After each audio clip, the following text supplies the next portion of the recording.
When it comes to demonstrating high value when you're in a conversation, the most important part of it is that you're not blatantly bragging about whatever the DHV is in the conversation. The DHV needs to be a subtle, incidental detail that also happens to be part of whatever we're talking about. It shouldn't be the main thing in the story. Whatever the thing is that you want to brag about, that shouldn't be the main thing. If it's a Lamborghini, it's not, by the way, I have a Lamborghini.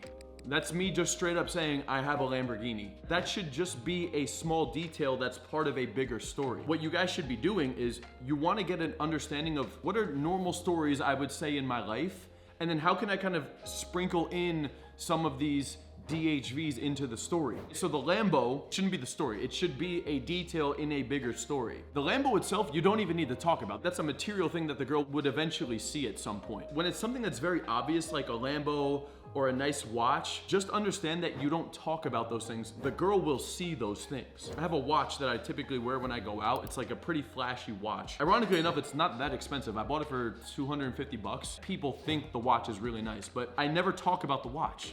I never ever mention the watch. Even when people say nice watch, I don't say, oh, you like that? If someone says, oh, I love your tattoos, by the way, I'm like, oh, it looks good, right? It's never like, it matters to me. It's a subtle detail that's kind of irrelevant. If anyone's ever like, I really like your tattoos, by the way, if the girl says that, I'm always like, oh, thanks. Do you have any by chance? That's why it can't be the main part of the story, because the moment you bring up something in a way where you're seeking the validation as a means of talking about the thing, it becomes a big deal. That's why it's a subtle detail that's in the story. Like what if you worked at a high-end job title like Google or something? Well, it shouldn't be. Guess what? I actually just landed this job at Google. Oh, you work there? I mean, I actually work at Google. It sounds like you're trying to say it in a way where you want to impress the other person. I'd much rather there's something else going on in the story. What I would be doing is I would just talk about something that happened in my day-to-day. And then the Google is just a small detail in there. You need to think about what's going on in your life that's attractive to women, and you should actually take some time to plot out how you could make it sound attractive to women too. Dude, I don't know if you realize that anytime you're in a conversation with a girl, it's the same conversations over and over and over and over again. What do you do for work? What do you do for fun? Where do you live? How old are you?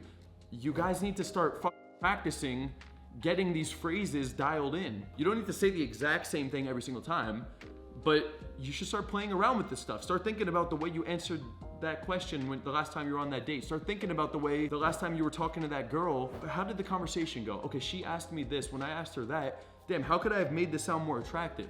I was just talking to my boy. We were breaking down his interaction. He was on a date and he was talking about his arm piece. He was talking about this tattoo he just recently got. He actually went to Colombia to get the tattoo done because it's actually a lot cheaper out there. He essentially said, I didn't have enough money to get the bigger piece, so I cheaped out and got a $300 piece. Like the way he phrased the story made it sound like he was broken and he took the cheap route out to get the tattoo. But there's another story there too that he didn't mention, which was instead of doing it here, he had the opportunity to travel. Since he actually works remote, he had the opportunity to take a week to travel to Colombia to visit his boy that lives out in Colombia, party, still get all of his work done, and get this tattoo at the same time. Which one do you think sounds more attractive? And in either story, he's not lying at all. And if you're listening to this and you think, damn, Kyle, this is kind of disingenuous. I don't want to be disingenuous. Bro, first off, shut the fuck up. You don't realize how disingenuous you are with everybody you interact with in your entire life because you're afraid to even display like your true intentions with a lot of people. You're extremely disingenuous. I'm probably one of the most free people I know in terms of my communication. So if you think I'm disingenuous, you need to take a step back and realize how much filtering you have with every single person you interact with in your day-to-day. I'm not saying to lie by any means. I'm showing you that there's an attractive way to present yourself and there's an unattractive way to present yourself. Both of them are still you. You can be a nasty slob that hasn't showered in a day and you're in like baggy clothes and you're not looking your best. That's still you.